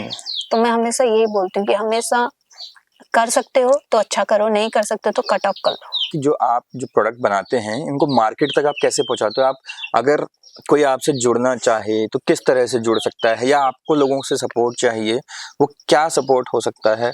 जैसे जो मेरे प्रोडक्ट बनते हैं, हर कोई आता है, तारीफ करता है। और जैसे गोबर के दिए हैं या कैंडल हैं या बैग हैं, हर किसी की कि आप इसको कैसे, इसको ऐसे सेल आउट करो। क्योंकि एक चीज है कि राय देना अच्छा होता है। बिल्कुल। राय देना तो आसान लगता है कि ऐसे करो ऐसे करो ऐसे करो, लेकिन उसका जो बैकग्राउंड का फाइट रहता है वो बहुत डिफिकल्ट रहता है। अब या तो मैं इंफ्रा पे इसी पे काम कर सकती हूँ बनाने पे, और या फिर मैं मार्केटिंग पे बेचने पे काम कर सकती हूँ। दोनों चीज में से एक ही चीज मेरे से हो सकता है। तो बनाने का काम मेरा है, निकालने का काम जैसे अभी काशीपुर से एक दोनों हस्बैंड वाइफ हैं, उन्होंने अभी रिसेंटली ये ऑनलाइन सामान बेचने के लिए उन्होंने अपना जीएसटी वगैरह ये सब ले रखी। वो प्रोटेक्शन कर सकते हैं ना, लेकिन वो उनको मेरे बारे में किसी ने बताया कि जैसे वो किट बना रहे हैं, भगवान की किट बना रहे हैं, तो उनको जो चीजें अवेलेबल चाहिए वो मेरे पास है। तो उन्होंने जिससे करा, वो समूह की महिलाएं वो अचार और नमक वमक बनाने का काम करती हैं, तो उन्होंने बोला उनके पास मिलेगा, मेरे पास आए, उनको बड़ा अच्छा लगा। उनको सारे किट के ऑलमोस्ट सामान मेरे पास मिल गए। अब दिवाली में मैं क्या करती हूँ कि दिवाली में महिलाएं अलग अलग अलग अलग लक्ष्मी माता के सामान के लिए दौड़ती हैं, तो मैं एक ही पन्नी में सात कमल कट्टे हो गए और ये सारी चीजें सब, धनिया वनिया जो भी लक्ष्मी माता को चढ़ता है, वो एक पाउच बना लिया, और वो इतने का है, उसको भागने की जरूरत ही नहीं कहीं। बिल्कुल। तो ऐसे उनको मिल गया तो ले लिया। अब वो मुझे बोल के गए हैं कि हम जैसे हम पुराने कपड़े होते हैं, ये वो रबर बैंड वगैरह ये सारी चीजें बनाते हैं, तो मेरे से पूछ रहे थे कि मैंने कहा देखो मैं तुम्हें होलसेल रेट का दूंगी, जो मेरी लागत है, जो महिलाओं की बनाई, उसके आगे तुम जाके इसकी क्या मार्केटिंग करो मुझे नहीं मालूम जी। तो मेरा है वो मुझे दे दो, उसके बाद तुम आगे कर लो। कई लोग बोलते हैं मीशो में कर लो, ऑनलाइन उसका पैसा नहीं लगता जीएसटी में। आसान है, लेकिन उसका पीछे से एक टोटली ब्लाइंड आदमी से नहीं कर सकता। अगेन कोई एक आदमी ऐसा चाहिए वहां पर जो रेगुलर उसको लुक आफ्टर करता रहे, देखता रहे कि कैसे करना है, क्या करना। तो दूसरा, हम दिवाली के टाइम पे स्टॉल लगाते हैं। स्टॉल लगाते हैं तो उस टाइम पे हमारी मार्केटिंग हो जाती है, और जैसे स्कूलों में बच्चों को ये महिलाओं के बनाए हुए और जो दिव्यांग स्कूल के बच्चों के बने हुए होते हैं, वहाँ हम स्कूलों में भी एक एक दिन की स्टॉल लगाते हैं, और वहाँ के प्रिंसिपल अपने बच्चों को बोल देते हैं कि आप ये इतने से इतने तक का सामान है, इतने पैसे लाना, और गरीब महिलाओं के बने हुए और दिव्यांग बच्चों के बने हुए सामान की कैंडल या कुछ भी सामान को परचेस करो। लेकिन करो, कंपल्सरी है। क्योंकि जो सामान मेरे यहाँ जो कुशन बन रहा है वो 500 रुपए जोड़ा है, वही कुशन अगर एक बड़े बड़े मॉल में रखा होगा ना 1200-1800 का होगा, तो महिलाएं खरीदेंगी, जरूर खरीदेंगे डेफिनेटली। और यही बैग अगर कोई बड़ी दुकानों में रखे होंगे ना, तो वो जरूर खरीदेंगे, चाहे वो 800 का क्यों ना हो, और वो हमारे वहाँ 250 का मिल रहा होगा तो नहीं खरीदेंगे। क्यों? क्योंकि ब्रांड नहीं है, ब्रांड नहीं है, टैग नहीं लगा उस पर। आज के टाइम पे सब ब्रांड के पीछे भागते हैं। अगर मेरे पास खूब पैसा है तो मैं एक ब्रांड हो गई हूँ, तो मेरे पीछे 1000 लोग होंगे। अगर मेरे पास नहीं है तो मेरा ब्रांड लो हो गया। मेरे पास प्रॉपर्टी नहीं है तो मैं लो हो गई। जिसके पास इंफ्रा है, हर चीज है, सब कुछ है, तो उसका एक लोगो बन गया, तो हर आदमी उसी के पीछे भागेगा। लेकिन आने वाले समय में अपना फ्यूचर बिल्कुल बिल्कुल अच्छा है। मैं तो ये कहूंगा कि जो भी हमारी ऑडियंस इस एपिसोड को देख रही है, वो कितना इस चीज से जुड़ सकती है, मैं यही उनको बोलूंगा कि ज्यादा से ज्यादा जुड़ें। एक बार विजिट करना चाहें तो विजिट करके देखें किस तरह से काम हो रहा है, किस तरह से लोग यहाँ पे आ रहे हैं और ये क्राफ्ट कर रहे हैं। आपसे मिलें और खूब सारा मोटिवेशन लेके जाएं, पॉजिटिव एटीट्यूड लेके जाएं अपने साथ में। तो मैं उनको यही कहूँगा कि भाई किसी भी तरह से है वो सपोर्ट करें, और क्योंकि बार बार जैसे बोले ना कि हम एक बार दो बार अप्रोच कर सकते हैं, लेकिन बार बार किसी को क्या ही बोलें। सही बात है। तो वो अपनी अंडरस्टैंडिंग है। और जैसे आपने पूछा था कि कैसे हेल्प कर सकती है, जैसे ऑडियंस इस वीडियो को कभी भी सुने, कभी आज सुने, अभी अपलोड हुई है तो, या 10 महीने बाद सुने, जो भी है वो, या तो वो रॉ मटेरियल दें। अगर उन्हें रॉ मटेरियल भेजना है तो मैं एड्रेस दूंगी, एड्रेस और पिन कोड वगैरह सारा वो सीधे ऑर्डर कर दें। या कोई फाइनेंशियली हेल्प करना चाहता है तो मैं नंबर अपना डिस्प्ले पे नहीं दूंगी, वो चैनल के माध्यम से प्रकाश दास से कांटेक्ट कर सकते हैं, तब मैं आगे नंबर, क्योंकि कई बार मेरे साथ ऐसा हुआ है कि नंबर शो किया है लोगों ने कि आप मैडम से कांटेक्ट करिए, आप फाइनेंशियल जो भी है उनको गूगल पे या फोन पे वो मेरे नंबर पे कर सकते हैं, लेकिन हेल्प करने वाले कम, छिछोराबंदी करने वाले ज्यादा, तो वो चीज मेरे को नहीं पसंद है। बिल्कुल। तो काम टू काम या आपको ऑर्डर लेना है या आपको बल्क में सामान उठाना है, जो भी रिगार्डिंग आपका है, तो वो आप डायरेक्ट चैनल के माध्यम से प्रकार दा को मैसेज करके कांटेक्ट कर सकते हैं और फिर वो मेरा नंबर, वो मुझसे बात करेंगे तो मैं उनको आगे अपना नंबर बताऊंगी।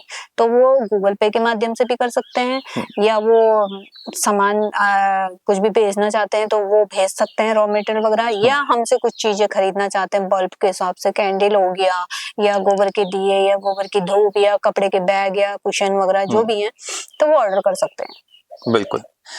तो ऑलमोस्ट सक्सेसफुल के इस एपिसोड में आपने बात सुनी, वो थी कविता बिष्ट जी, और आपने उनको बहुत करीबी से जाना होगा आज कि कितना संघर्ष रहा है, किस तरह से अपने आप को वापस से खड़ा किया अपने पैरों पर, और आज खुद के लिए नहीं बल्कि पूरे समाज के लिए काम कर रही हैं, और समाज की जितनी महिलाएं हैं जो इनसे जुड़ रही हैं उनको भी अलग एक लेवल पर जो है मोटिवेट किया है, उनको भी अपने पैरों पर खड़ा होने के लिए इन्होंने प्रोत्साहित किया है। तो मतलब जो काम हम लोग नहीं कर रहे हैं, जो हमें करना चाहिए वाकई में, कि किसी को अगर सपोर्ट की जरूरत है तो आप कैसे भी मेंटली, फिजिकली और फाइनेंशियली किसी भी तरह से पॉसिबल हो, हम ये नहीं कह रहे कि आपके पास, हमको पैसे की जरूरत है और आपके पास पैसा होना चाहिए तभी आप हमें करोगे, नहीं, अगर उस टाइम पे ठीक है आपके पास, आप फिजिकली हमारे साथ जुड़ सकते हो किसी चीज को लेके, मेंटली हमारे को सपोर्ट कर सकते हो, तो वो भी इनफ है। ठीक है, तो आप किसी भी तरह से जो है वो कीजिए। हमारा जो मोटो है इस शो का वो यही है कि हम जो प्रोसेस है एक एक लेवल तक पहुंचने का, सक्सेस को हासिल करने का, उस प्रोसेस में जो लोग हैं उनके साथ जुड़ना, उनकी जर्नी को जानना और उनको किसी भी तरह से हो सपोर्ट करना, ताकि ये जो ऑलमोस्ट जो रह गया है ना हमारे इसमें, ये हट जाए और सिर्फ सक्सेसफुल जो है वो बन जाए। आपके चैनल के माध्यम से मैं एक चीज और बोलना चाहूंगी, जो एसिड अटैक के बाद जो संघर्ष करके लड़कियां आगे बढ़ती हैं, तो प्लीज उसको ऑडियंस जो भी है समाज में, वो लोग उसको ऐसे सर्वाइवर का टैग ना दे। ऐसे सर्वाइवर किस बात की, ऐसे सर्वाइवर, ऐसे फाइटर बोलो, फाइटर बोलो उसे, फाइट करके आगे निकली है, वो पटान है, हर चीज का अपना संघर्ष करके आगे निकले, फाइटर ना कि सर्वाइवर। अभी नवंबर में जब मैं कोलकाता में फैशन शो में गई थी तो मुझे बोला गया कि मैम आप चश्मा पहनना, फैशन शो में आप चश्मा पहनना कि ऑडियंस कहीं वो ना हो। मैंने कहा क्यों पहनना? मैंने कहा क्यों पहनना? मैंने कहा ऑडियंस तुम्हारी हजारों की आई है, 2000 की आई है, मुझे उससे मतलब नहीं है, मुझे मतलब ये है कि ऑडियंस के सामने वास्तविकता दिखे। कि मैंने कहा मेकअप करने, मैंने कहा मेकअप मुझे नहीं करना, हेयर स्टाइल करनी है तो कर लो, मेकअप मैं बिल्कुल नहीं करूंगी। मेकअप मैंने नहीं करा, हेयर स्टाइल करवा ली, लेकिन मैंने कहा मैं प्रेजेंट वही रहूंगी जो हूँ। मैंने कहा मैं उन्हीं, ताकि ऑडियंस को पता तो चले ना, एसिड अटैक के बाद सबसे रियल जो फेशियल किया हुआ है तेजाब से वो देखो। वो चीजें प्रैक्टिकली दिखानी जरूरी है, क्योंकि अभी तक समाज में ऐसी 100% सर्वाइवर बहुत कम देखते हैं लोग, जिनकी आंखें बिल्कुल पल के चिपकी हैं, चेहरा जला है, संघर्ष कर रहे हैं। एक आंख से ब्लाइंड सर्वाइवर तो हर किसी ने देखी है, एक आंख से उनको दिख रहा है, सब कुछ हो रहा है, लेकिन उनको सर्वाइवर ना बोल के फाइटर बोले, जो आगे बढ़ चुके हैं। और जो नहीं बढ़ चुके हैं वो आज भी उसी मकाम तक है, मेरे साथ हाय एसिड अटैक हो गया, मैं कैसे, मेरे को लोग वो आपकी मानसिकता की पाली हुई प्रताड़ना है, ना कि समाज आपको प्रताड़ित कर रहा है उस चीज के लिए। आप खुद अपने आप को प्रताड़ित करके कमरे में बंद कर रहे हो, तो आगे निकलो, फाइट करो। लक्ष्मी अग्रवाल, कविता बिष्ट या अन्य सोनाली मुखर्जी या जो भी सर्वाइवर हैं, इनसे भी आगे निकल सकते हो आप, अगर जिस दिन आपने अपना हुनर चेक कर लिया तो मेरा बस यही संदेश रहेगा कि अपने आप को कमजोर मत समझो। कमजोर आपकी आत्मा आपको बनाती है, समाज तो बनाएगा ही बनाएगा, लेकिन समाज जब बनाता है तो अपने को स्ट्रॉन्ग करके आगे निकलोगे तो शायद बहुत बड़े मकाम तक जाओगे। 2 लाइन और बोल देती हूँ। जब मैं ठीक थी और आज मैं ऐसी हूँ, तो उसमें एक गाना है ना, हमेशा आदमी कहता है तुम पुराने गाने क्यों सुनते हो, पुराने गाने से एक मोटो मिलता है। मेरे को किसी ने नहीं समझाया, ना मेरे माँ बाप ने मुझे मोटिवेशन किया, ना मुझे समाज ने मोटिवेशन, मेरे को मोटिवेशन मिला है पुराने गाने सुन के, लोगों को देख के। तो एक किशोर कुमार का जिंदगी का सफर वाला तो मैं हर जगह सुनाती हूँ, लेकिन ये वाला 2 लाइन सुनाऊंगी। मेरी सूरत देखने वालों में भी एक आईना था, टूटा जब वो शीशा तो सावन का महीना था, आँख से आंसू बहना जाए, आँख से आंसू बहना जाए, इसलिए चुप रहते हैं, कौन सुनेगा किसको सुनाए, कौन सुनेगा किसको सुनाए, इसलिए चुप रहते हैं। अगर हर गाने की पंक्तियों में जाएगा बहुत ना आदमी, तो बहुत बड़े मोटिवेशन गानों के पीछे छुपे हुए हैं जो पुराने हमारे सिंगरों ने गाने बनाए हुए हैं। जी। तो काफी गाने, और गाने के मैं गा के तो अभी लंबा हो जाएगा वीडियो। तो जिंदगी का सफर का भी जो अंतरा है, जिंदगी को बहुत प्यार हमने दिया, वो अंतरा बड़ा मस्त है। जिंदगी को बहुत प्यार हमने किया, मौत से भी मोहब्बत निभाएंगे हम, रोते रोते जमाने में आए मगर, हंसते हंसते जमाने से जाएंगे हम, जाएंगे पर किधर है किसे ये खबर, कोई समझा नहीं कोई जाना नहीं। तो ये गाने होते हैं बहुत इमोशनल कर दिया मोटिवेशन। आपने मेरे को। तो गाने जो होते हैं ना, उसकी सेकंड अंतरा भी जो सुनेगा तो वो भी मेरे पे डेडिकेट जाता है, और काफी चीजें हैं, उसका सेकंड अंतरा भी बहुत अच्छा है। तो ऑलमोस्ट आपके ऑडियंस को थैंक यू बोलूंगी कि वो लोग हमको सुन पा रहे हैं, हमारी बातें उन्होंने पूरी सुनी, और बहुत ज्यादा एक इस वीडियो को सुन के अगर 2 लोग भी अगर मोटिवेट होते हैं, पॉजिटिव होते हैं, तो मैं समझूंगी कि आपके चैनल के माध्यम से और हमारे माध्यम से 2 लोगों की लाइफ और डेवलप हुई है। मैं तो ये बिलीव करता हूँ कि 2 लोग नहीं, जितने लोग इस वीडियो को देखेंगे वो एक अलग लेवल पे मोटिवेट होंगे। एंड मैं ये भी बिलीव करता हूँ कि जो भी ऑडियंस इसको देख रही है वो ज़्यादा से ज़्यादा आपसे जुड़ने की कोशिश करेगी, किसी ना किसी तरह से वो आपको सपोर्ट करने की कोशिश करेगी। मतलब उसका एक मोटिव ये भी हो सकता है कि जो मैंने अभी बोला कि ऑलमोस्ट सक्सेसफुल से आपको ऑलमोस्ट हटाना है, सक्सेसफुल बनाना है, चलो बस। वेलकम तो है। वही चाहिए। और मैं आपको बहुत बहुत बहुत शुक्रिया कहना चाहता हूँ आपके समय के लिए, इन सारी प्यारी बातों के लिए, अपने को जानने पहचानने के लिए जो आपने समय दिया ना, ये बहुत मतलब हमारे लिए बहुत अच्छा था। दूसरी चीज़, जिस अभी सराउंडिंग में हम बैठे हैं ना, ये ऊपर से चिड़िया की आवाज़ आ रही है, इधर इतनी अच्छी हवा चल रही है, मुझे नहीं पता ऑडियो में कितना क्या आएगा, लेकिन ये अपने आप में एक बहुत अच्छी वो है। लग रहा है कि बैठे रहो, बातें करते रहो ऐसे। तो ये एक्चुअल नेचर है। हाँ, इसी से पॉजिटिव थिंकिंग भी मिलती है कि एकांत होकर अपने श्वास के साथ श्वास से देखें, अध्यात्म करने के लिए, बिल्कुल, मेडिटेशन करने के लिए बहुत सही जगह है। चिड़ियाओं की आवाज़ों को पहचानो, वो करो, तो हमेशा भी पॉजिटिव रहोगे, पॉजिटिव। और कहीं भी अगर गलत हो रहा है तो उस चीज को इग्नोर कर दो, छोड़ो, कर रहे हैं गलत तो करने दो, कभी तो अपना दिन आएगा। बिल्कुल। तो इसी मैसेज के साथ हम आज के अपने इस एपिसोड को यहीं पर ही जो है विराम दे देते हैं। और एक बार मैं फिर से वही कहूँगा कि ऑलमोस्ट सक्सेसफुल को आपने जो है सक्सेसफुल बनाना है, उसमें से ऑलमोस्ट हटाना है। तो जितना ज़्यादा से ज़्यादा आप हमसे, हमारे इस चैनल से जुड़ रहे हैं, उतना ही ये रिक्वेस्ट कर रहा हूँ कि आप कविता जी से भी जुड़िए। कभी भी उत्तराखंड में आते हैं, रामनगर आते हैं, तो इनसे ज़रूर मिलिए। इनके इस जो वुमेन सपोर्ट होम जो है, इसको आप देखिए यहाँ पे किस तरह से काम हो रहा है एक छोटे लेवल पे। उस चीज़ को कितना आप आगे बढ़ा सकते हैं, किस तरह से आगे बढ़ा सकते हैं, वो आपको बता दिया है इन्होंने, और बहुत अलग अलग तरह से आप इनसे जुड़ सकते हैं। तो इसी के साथ thank you so much, keep watching. अगर आपको वीडियो अच्छा लगा है तो आप इसको जितना हो सके उतना शेयर कीजिए, लाइक कीजिए, सब्सक्राइब कीजिए, ताकि ये मैसेज जो इस वीडियो के थ्रू आप तक पहुंचा है ये सब तक पहुंचे। Thank you so much.